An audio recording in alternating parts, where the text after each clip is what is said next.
Well, this week it's great. We're starting a new series, and got a question for you. Have any of you guys ever heard of Boris Becker?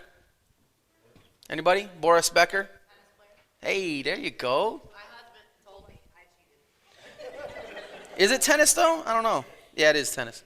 I don't know why I was thinking golf for a second, but it is tennis.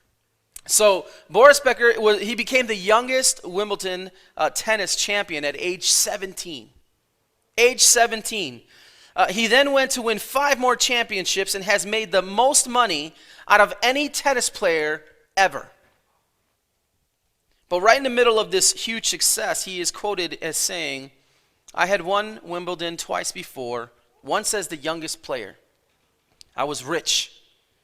I had all the material possessions I needed. It's the old song of movie stars and pop stars who commit suicide. They have everything, and yet they are so unhappy.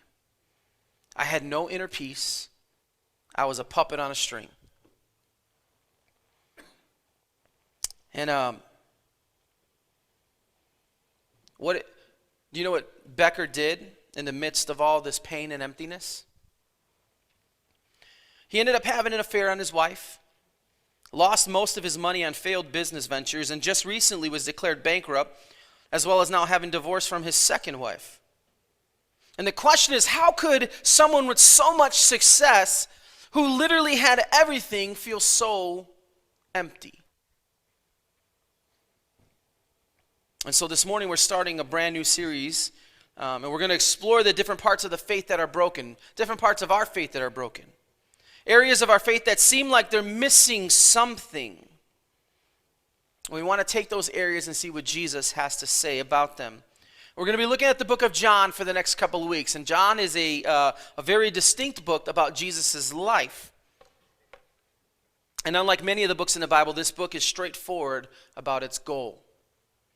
And I love it. In John chapter 20, you don't have to turn there, but verses 30 and 31, he says, "Now Jesus did many other signs in the presence of the disciples, which are not written in this book, but these are written so that you may believe that Jesus is the Christ, the Son of God, and that by believing you may have life in his name."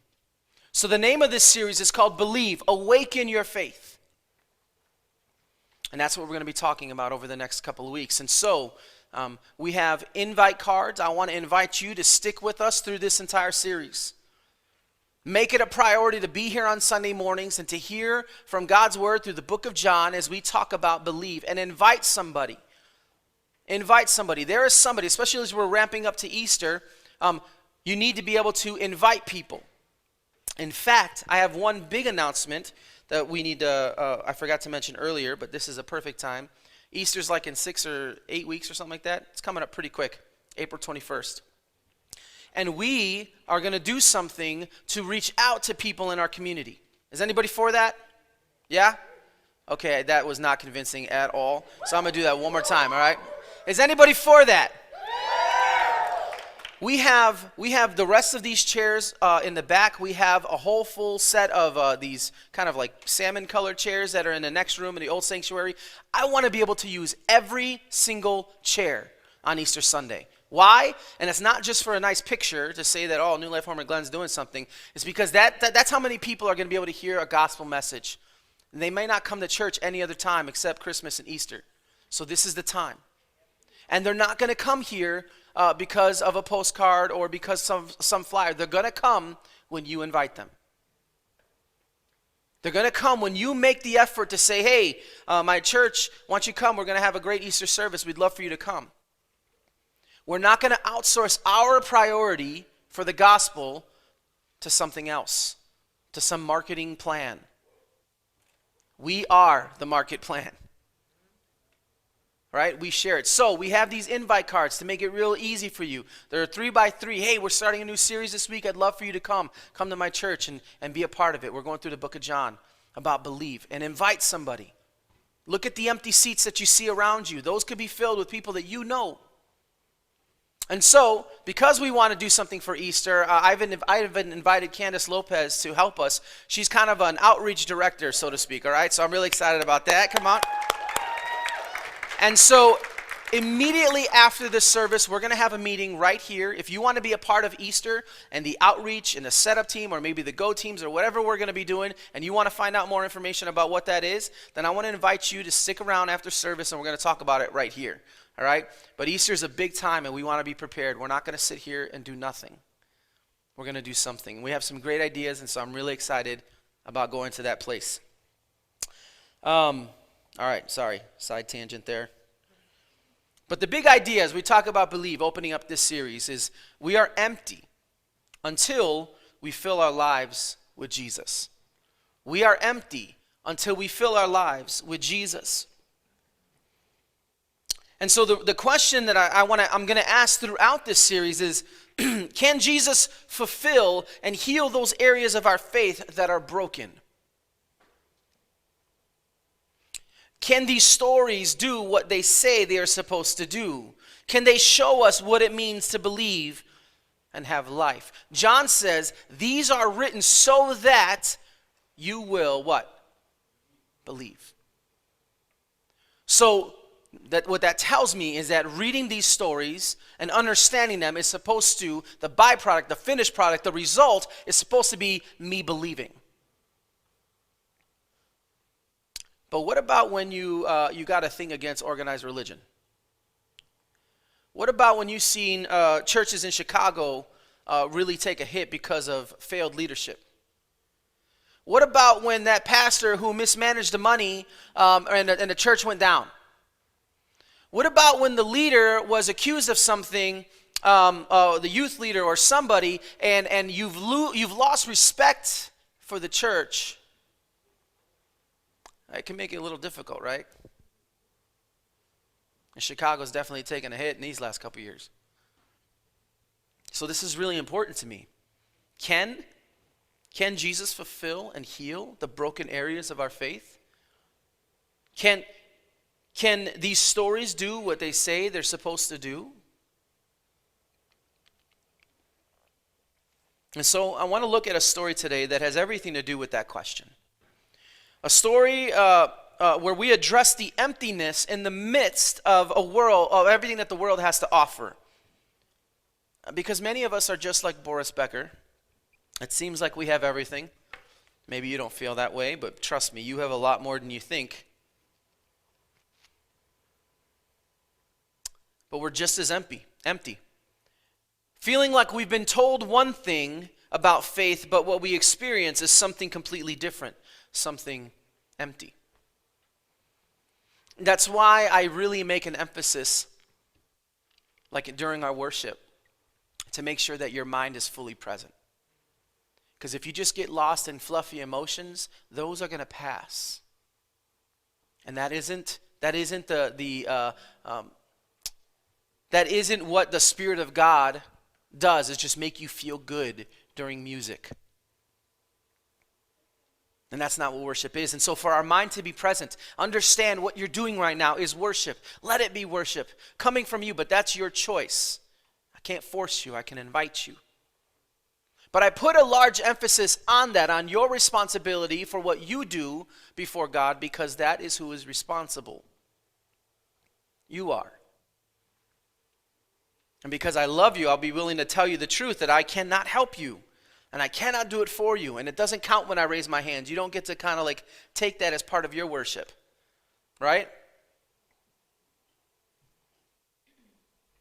But sometimes when we maybe go through the motions, or that those emotions leave, and we're left with the questions unanswered, or the way that maybe a church hurt me,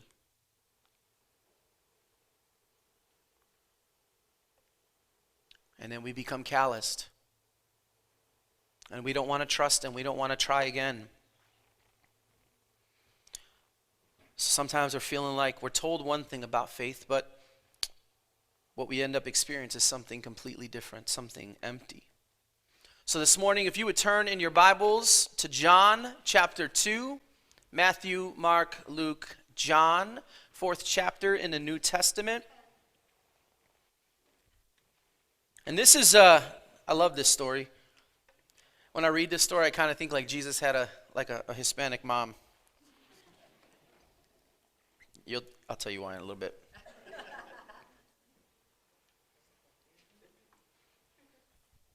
Yeah. So in John chapter 2, verses 1 through 11. If you're there, give me a yeah. All right. So on the third day, there was a wedding at Cana in Galilee, and the mother of Jesus was there. Jesus also was invited to a wedding with his disciples. When the wine ran out, problem. The mother of Jesus said to him, "They have no wine." It's funny how she didn't ask him to do anything. She just this is why. They have no wine. Okay, what am I? Jesus said to a woman, "What does this have to do with me?"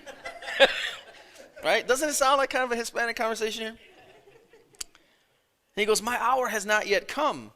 And his mother said to his servants, so it's like she listened to him. And he's like, "My hour has not yet come. What do you want me to do?" And she said, "All right, just do whatever he says." Almost just volunteered him for this miracle. And she knew what he could do. His mother said to the servants, "Do whatever he tells you." Now there were 6 stone water jars there for the Jewish rites of purification, each holding 20 or 30 gallons. And Jesus said to the servants, "Fill the jars with water." And they filled them up to the brim. And he said to them, "Now draw some out and take it to the master of the feast." So they took it. And when the master of the feast tasted the water, now become wine, and did not know where it came from, though the servants who had drawn the water knew, the master of the feast called the bridegroom and said, "Everyone serves the good wine first, and when people have drunken freely, then the poor wine." He goes, "But you have kept the good wine until now." This, the first of his signs, Jesus did at Cana in Galilee, and manifested his glory, and his disciples believed in him. And his disciples believed in him. So the question is, well, what does this story have to do with us believing? Why is this story even in here? Jesus turns water into wine, there's a party, there's a wedding, okay, sure. You ever ask that question? Okay, I don't understand why this is a thing, but this is a thing. It's in the Bible, right? So it has purpose. Not sure what that means, not sure why it's there.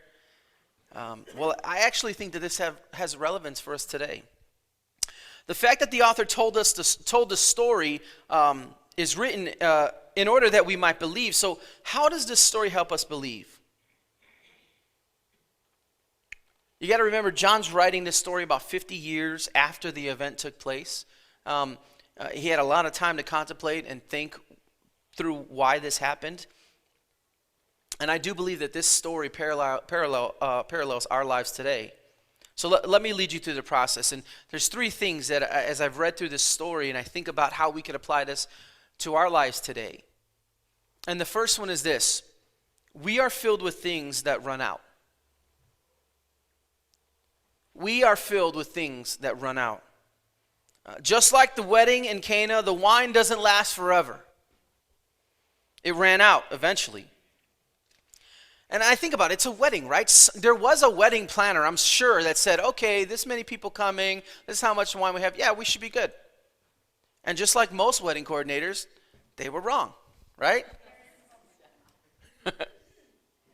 I've been a part of a lot of weddings, so I see Bridezilla a lot. None in this room, of course, none.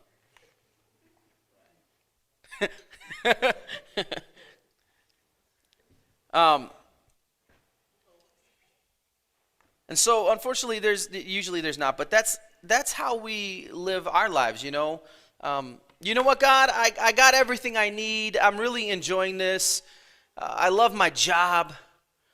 Who loves their job? I love my job, by the way. You know, I'm sorry if you don't. I love the relationship I'm in. I love my wife. I love my kids. I love my new dog, even though he's driving me nuts right now. I love traveling. You could ask my wife. I love going to new places. Love it. I love, some people love possessions, you know. I love my guitars. I name them. I love food. Who's with me? Yes. Except for those of you that punish yourself and don't let you eat anything. Sorry. But okay, preacher man, sure, I love all these things, and I'll sprinkle a little bit of Jesus in there too. And let's see where that can fit in my life. Maybe I can squeeze them in once a month, but I'm pretty full already, and I kind of like my life. I think that's kind of how we act sometimes. We fill our life with these things, but guess what? All of those things run out. I hate to think about it one day, but when I see an old couple and one spouse passes away, that's like, as a married person, that's like my worst nightmare, right? I want to think that is a million years away, that I don't have to think about that right now. But when I see it in other people's lives, I'm reminded that is going to be me. That's going to be me. I'm going to miss my wife.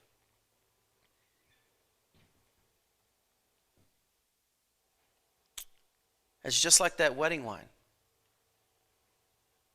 where they thought there'd be enough, but things just don't last. Even if they're good things, God never designed them to fill us. God never designed them to fill us, and so we're filled with things that run out. That's what I'm saying. That job that's losing its excitement. So maybe you used to love your job, but guess what? There's going to be times where you don't love your job. And that emotion's going to fleet. It's going to be gone. And your supervisor might change, or your team coworkers are going to change, and those people are not as cool as the one before. Right? Or you get fired, and you thought you were going to be at this company forever. Or something happens to you and you're not able to keep up with that job. Oh, the relationship that you thought was the one. And you even cut some corners, maybe on the purity side, because you thought it was gonna do all the things that you've been missing. You thought it was gonna fulfill. So you compromise. And how did it end? Or maybe it didn't end. Maybe it was supposed to end, and it's been 5 years, and you're like, man, how do I get out? Right? Unless you're married, then you don't get out. Or you save and save and save and save and save to get that new car or the new TV or to buy your own place, and that's all you think about. But the reality is, just like Boris Becker, you can have all these things, and then that emotion fleets. You get the house, and then what? A couple years later, you want a bigger house. Or you want a boat. Or you want this. Those things run out. They have a very short shelf life. Because they never were meant to fill you to begin with. But I think a lot of us, we fall into that. We fall into filling ourselves with things that don't last. We're filled with things that don't last. And I could go on and on. But what do we do? The idea is that we fill ourselves with things, and then those things kind of deplete, right? The emotions go away. The job's not as exciting. The bank account's low. My relationship is tense. So what do you do? What do we do? What do we normally do? We go to try to fill it with something else that's going to run out. We become more and more disheartened, and more of nothing starts to really drain us. I got this analogy here. This is another thing if you're, what do you do when your dish soap gets about this low and you want to make it last? Right? You add water, right? I mean, this is what the poor people do. Poor or lazy, right? One or the other, but you just add water. And guess what? We got another couple days. Another couple days, and then you shake that bad boy up, right? And look at that, full. Kinda. At least we'd like to think so, right? And this is what we do. Things get low. It drains. It starts to drain. The feelings go away. And so we try to fill it again with something that's going to run out. And we don't want it to run out. I love this thing. I love this relationship or these possessions or my life the way it is. I don't want it to change. So I'm adding this water and I'm diluting it, thinking that this is going to satisfy. But the truth is, this is always, always, always going to run out. It's never going to stay filled. It's not meant to fill you.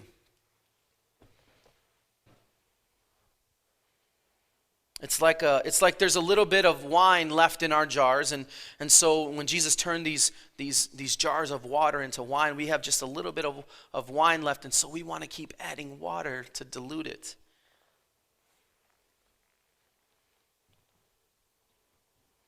It's like that story I told of Boris Becker, the tennis champion.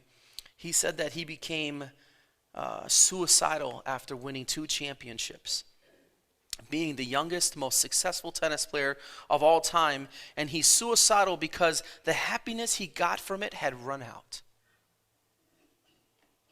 So what does he do? He fills it with more stuff that runs out. Let's see if a marriage to a supermodel will work. Nope. How about I cheat on my supermodel with another model? How about I buy property all over the world? How about I invest my money into all of these businesses? Do you see a trend? Do you see a trend? Does it sound like something maybe you and I do? We keep pouring water into the wine to make it last. And it gets spread thinner and thinner because we don't want to let it go. It never lasts. We want it so bad, but it doesn't last. It always runs out. We're filled with things that run out. I read this story and I think about how does this help us believe. The first thing you need to understand is that we fill ourselves with things that run out. We're filled with them. And maybe they're not super clear right now. Maybe it's the subtle things that we kind of disregard. But my hope is this morning we could bring those to the surface. Second thing I see here is that we have to run out in order for Jesus to do something new. We have to run out in order for Jesus to do something new. You notice that Jesus didn't do something until it all ran out. I like that. I mean, we want to think, hey, Jesus, we're running low. Can you step in and fill me up? Right? Can you top that off? But that's not how Jesus works. And we see that in this story. Again, this story is for us so that we can, what? Believe. In order for Jesus to step in, you got to stop trying to fill yourself with all of this junk. All these things that promise you but don't actually fulfill. You actually got to dump out all of it. You got to get to the point where you say, you know what? I got nothing, Lord. I've tried filling it with all of these things and they don't work. I've tried relationships after relationship. I've tried drugs and alcohol. I've tried partying. I've tried just buying a bunch of stuff. I've tried everything. And it's like watered down wine. It tastes nasty. It doesn't fulfill.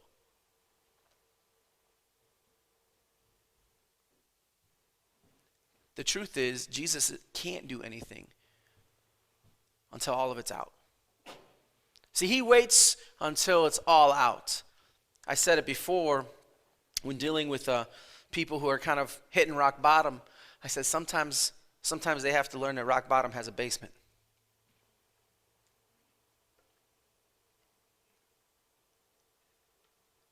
I mean, they got to be empty. Empty. Ran out, nothing left. Nothing else to fill it. I think it's one of the greatest, this right here, if you could hear me today, and I don't know, maybe this is you, but in a suburban culture, this is really hard to do. It's really hard to run out of something. Why? Because we're pretty well off. We have nice homes and 2 cars and maybe even a summer home. We go on summer vacations. We get away for spring break. We do all of these things. We are not hurting. And so when you have everything that you need and you're comfortable, being empty is not a feeling that you feel quite often, honestly. I think that's what makes it hard in a suburban culture. And so what you're going to have to do is you're going to have to pour it out. You're going to have to empty it. And maybe that's going to be your bold step today. You got to get to the point where you say, you know what, God, none of this stuff is going to work. None of it is going to fill. None of it's going to make it in the long run. I need you to do something new. I need you to do something new in me. I grew up in a Christian home. My mom came to actually New Life Community Church when it was meeting in the back of the yards when I was about 4 years old. I'm not sure how old she was, but she became a believer. And so I started going to church because that's what we did, right? Wednesday night, Sunday morning, Sunday night, on the bus. My mom and all her little chicklins there. But there came a time where my mom's faith could no longer be my faith. I went to Awana, I went to all these things, I went to youth group, and that was great, and I got a great understanding. But there was a time where my anger at the world had to be confronted by a loving God, and I needed to bend my knee to his lordship. Because he was the only one that can soothe and heal me. He was the only one. My mom couldn't do it. My dad definitely couldn't do it. All the great leaders at my church couldn't do it, and I gave them a run for their money. The only one that could do it was Jesus. And I remember that day, I was about 13 years old, and I had just become a Christian, where I was really starting to make it my own. And let me just say with that caveat, my entire teen years were an issue, so it took a long time for me to get to a good place. But I remember at 13 praying this prayer, believing like my life would end before I was 18 years old. Grew up in this bad neighborhood, and honestly, I was scared of it. I was scared of it. I was scared of everything I had to face. And I remember praying this prayer saying, God, I don't know if I'm going to live. I don't know what my life's going to amount to. I don't want to be a statistic. So if you can do something with me, then you can have me. And no magical, nothing happened. There wasn't this epiphany. The sky didn't open and God say, I have a plan. But I remember I was standing at Davis Square Park with 2 other friends praying that prayer. Like, God, I got nothing. I got nothing. I don't see any hope. I come from a poor family in a bad neighborhood in a fatherless home. I just don't see any hope. So you're going to have to do something because I literally have nothing. And he did. And over the years, just seeing how God has brought me to places that I never thought I'd be, to be able to do things I'd never thought I'd do, to have an amazing family, a wife and kids, and a dog. How God really, he does something new. In fact, I remember when my youngest son Daniel was being born. And I was there with my wife, and we're playing some worship music in the background. And the song that came on while Daniel was being born was a song that says, and you're making all things new. You're making all things new, and we are free. It was just such a beautiful moment, when you try to remember. And even when Danny, when he was younger, we would play that song while he would go to sleep. And reminisce on that day.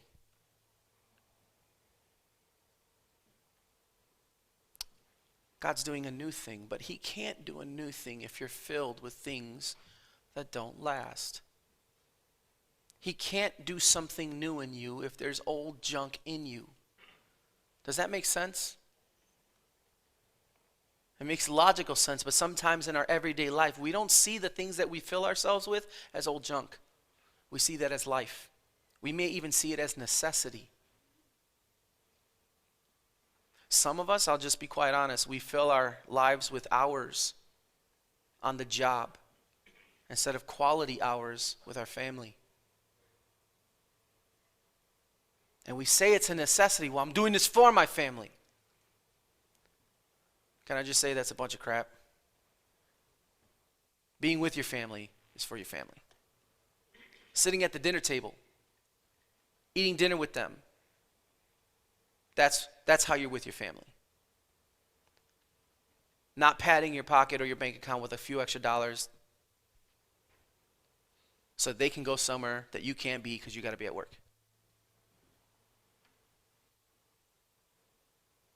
See, we fill ourselves with these things. It's kind of like these clay jars that the Jewish would use for purification. It was always to be filled with water. Well, what happens if I throw a rock in that water? What's going to happen? A little bit's going to spill out, right? A little bit's going to spill out. And each of us have to reach that point. Nothing else can replace it. It's only to the point where we recognize that the things that we fill it with don't allow Jesus to do something new. We have to come to that point. So one, we do fill ourselves with things that run out. And second, Jesus can't do anything. He won't do anything. We have to run out in order for Jesus to do something new. We have to run out. We have to be cleansed out. And the third thing is what Jesus creates never runs out. What Jesus creates never runs out. And this is where the hope comes. And it's the best news we could ever receive this morning. And maybe the hardest thing for you to do, to get rid of everything.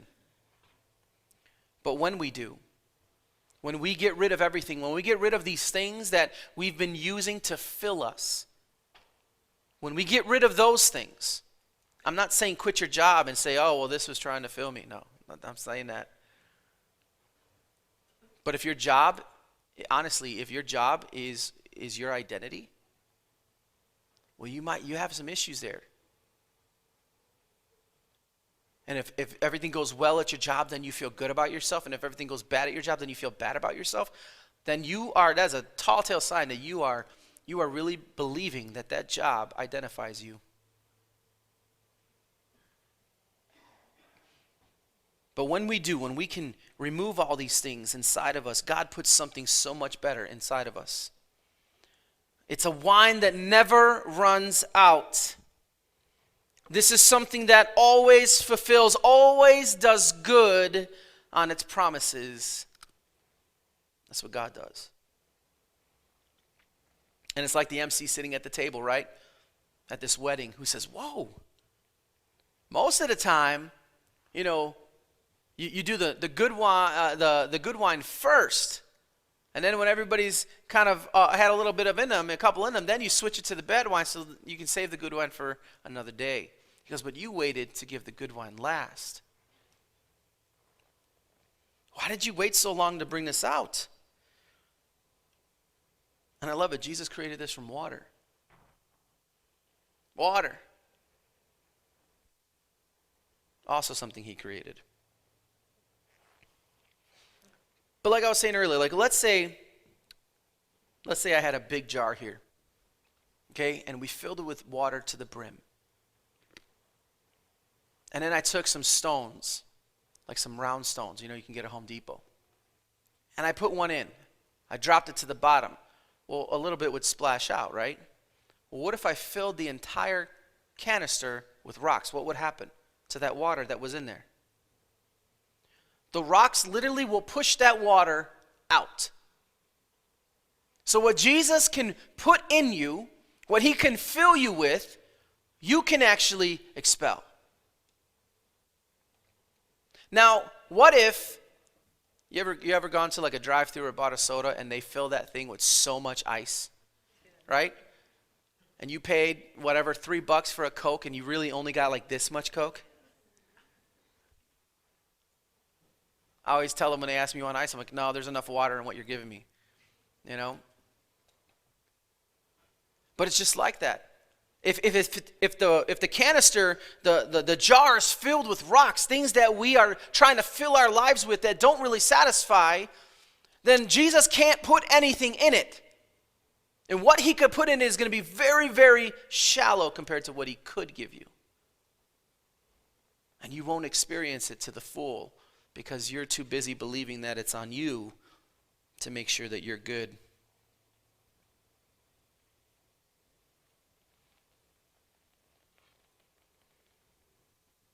And I think the reason is like even, some of us have tasted and seen that God is good. You have a personal relationship with Jesus Christ and you have experienced God in amazing ways. And guess what? Even you, even me, when we've tasted and seen, we still go back and fill ourselves with these things. Craig Rochelle is a pastor of Life Church, and he's someone that I listen to for like kind of ongoing leadership development training. He says something. He says, what you're not willing to confront, you'll never change. What you're not willing to confront, you'll never change. And so these things that we are using, these good things, jobs are good things, possessions are not bad. It's not bad if you have a nice TV. It's not bad if you have a house or a nice car. Possessions are not the enemy. It's the love of those things for fulfillment that is wrong. And if you are filling yourself with friends or social media or relationships or your job or your possessions, and you're thinking that those things are going to fulfill, you are going to be sadly mistaken. And what you're going to do, if unknowingly, if you don't become aware of this, you're just going to go and try to fill it with something else. Something else that will run out.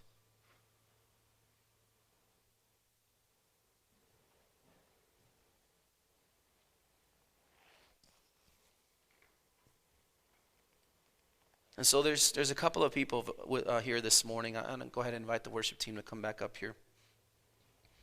And some of you are sitting here and you've experienced the goodness. You've had a point in life where you have actually hit empty.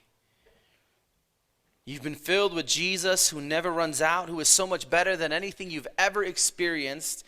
But now you've turned back to your old ways. You started filling back this jar with rocks. What would it look like this morning for you to remove those rocks? What would it look like this morning for you to maybe come and say, God, I need to pour this whole thing out because I need you to do something new. Something better than what was before. I know I'm speaking to someone here this morning. And maybe this morning you haven't even realized that you've been filling your life with things that don't last.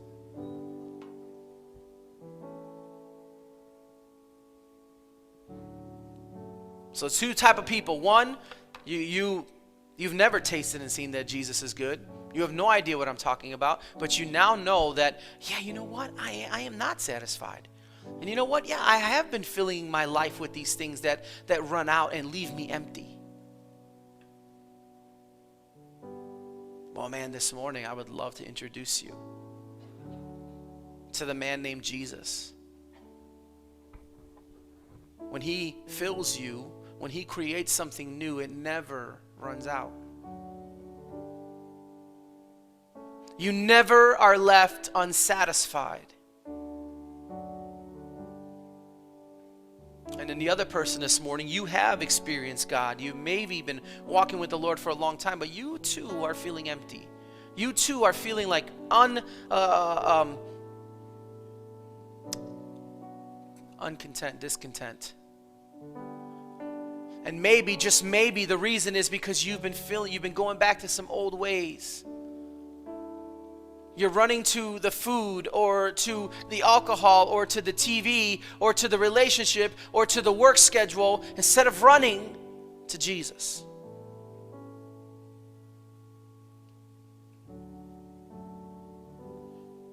But what that makes us all is just really broken people in need of Jesus. Amen? So this is what I'm going to do. I'm going to invite you to stand. I want you to know, hopefully one day we're gonna work on the front of this stage and create some padding so that we can come and kneel before God and not hurt our knees. But to be able to come to God and say, Lord, just maybe like a day like today, and I just want to encourage you, if you hear the voice of the Lord, don't harden your heart. If the Lord is telling you, hey, go forward, take a bold step and confess and pour everything out. I want to cleanse you so that I can do something new in you. Do not disregard that message. But soften your heart to what God may be doing in your heart right now. That your mind and your heart, your spirit, all would be present and making a decision to honor the Lord this morning. So as the worship team sings and plays this next song, I want to invite you, whether you're one of these two people, someone who's walked with the Lord but has gone back to things that don't fill, or maybe you've never walked with the Lord and you are just realizing now that you are filled with things that don't satisfy. And if you want to change that this morning, then I want to invite you to come and pray. I'm going to invite our elders to come. And actually, the elders will be in the back of the room. Invite them to stand back there. Sometimes it gets a little loud up here, but if you want to pray, please go to the back and go get prayer. Go find a way to get to God and say, Lord, help me in this. Help me in this. I am not satisfied. I am filled with things that don't last.